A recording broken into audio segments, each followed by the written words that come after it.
This is the biggest problem. Why education has become a problem in the world is, people become who they are in the world because of what they have gathered. This is a very unfortunate situation.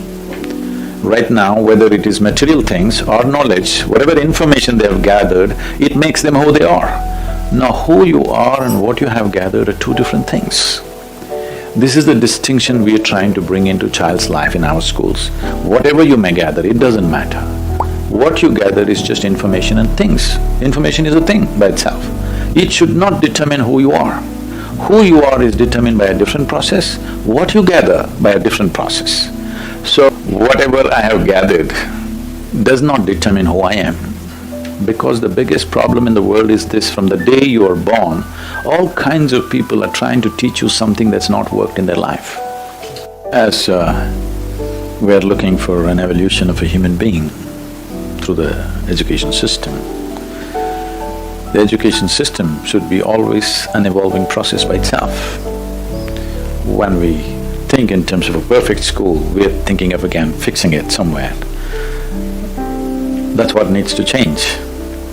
As one can develop, because Ken mentioned this IQ test, I'm saying, as one can develop muscle by doing certain things with the body, one can develop intelligence. The fundamental aspect of developing intelligence is, right now, there are some studies, I don't know, you must tell me, I'm not an expert on these things, which say if a child goes through 20 years of formal education and comes out with a PhD, they say 70% of intelligence is irrevocably destroyed. Because essentially what's being said by the studies is we are mistaking information for education. By deadening the brain with too much information, definitely the possibility of intelligence is lost. This is why I said what we accumulate and who we are should remain separate. Who I am should not be influenced by what I have accumulated, whether they're material things or information or impressions. This is of the world. I would like to little differ in what was said in terms of child's inner world and external world. What we are mistaking to be inner world is still external in my perception, because a child's fears, ambitions, aspirations are all external, inspired or infected, I would say, by the outside situation. It is not natural aspiration of life. Natural aspiration of life, if you look at it, if you leave someone uninfluenced from outside, the natural aspiration is always to expand, not to become less. But if you look at today's form of education, because it's purely intellect-based education, there is no other dimension of intelligence in it.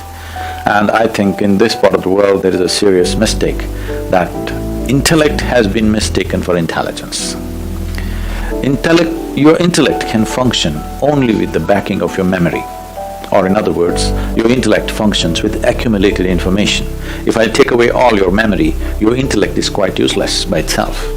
But there are other dimensions of intelligence within you, which does not need the support of memory. If education systems do not focus on activating these dimensions of intelligence, you will find factory workers, you will not find a genius in every home. What you need is an innovative intelligence. Today when I use the word innovation, you think developing a new i8 phone. I'm not talking about that. Maybe we can develop a world without a phone. We don't know what's an innovation. Innovation need not necessarily mean improvement of what we have little by little, little by little.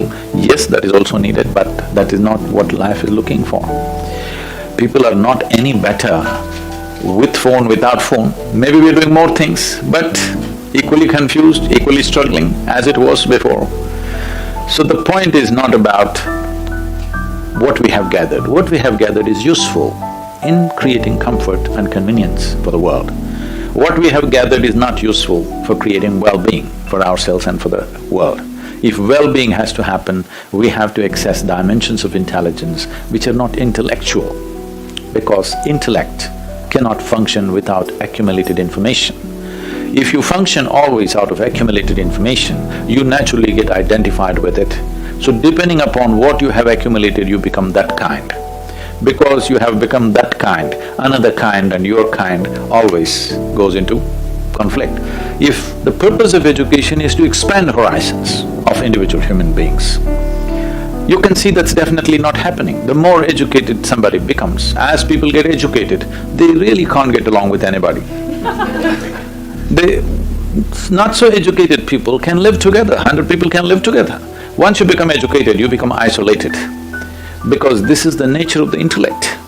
Because you're employing only one wheel out of 4 wheels of your car, it is like that. It's like suppose you're driving on the street and you are some kind of an expert, you drive on just 2 wheels. What, Mosh, you do? You got a car for that. You're driving just on 2 wheels, maybe you're good at it, but nobody else on the street want to drive with you, they will all stop. If you're driving on 4 wheels, everybody will drive with you. So the other dimensions of intelligence have to come, otherwise the moment you get intellectual unknowingly, in some way you exclude the world. So in a way, the way of our education has been to butcher the existence into tiny fragments, and we're trying to fix the fragments. It's not going to work like that. If education has to become holistic, there are systemic problems, I'm not saying no, but more than the systems, the people who deliver the system, if we can upgrade them in a huge way, every system can be made to work good. I've seen in India, the most rudimentary system is the state education. I've been there to these schools before we went into starting our own rural schools. I just wanted to see what's right or wrong with these guys. I found some schools are like as good as Pig's Day in terms of what they're producing. Some schools, same stuff, but they're doing wonderful work. So it's the people who deliver that. Whatever the system, if you upgrade the people who deliver this, to the best people. See, if we are interested in the future generations of our humanity, the best people in the world must go into teaching. But right now the lowest grade of people are going because everything is determined by economics. How much are you paid? That's how you go. So this is where what I'm saying earlier is important. What you accumulate should not determine who you are. As long as that is so, the economic values will rule. As long economic values rule, it's the muscle which rules, not the intelligence.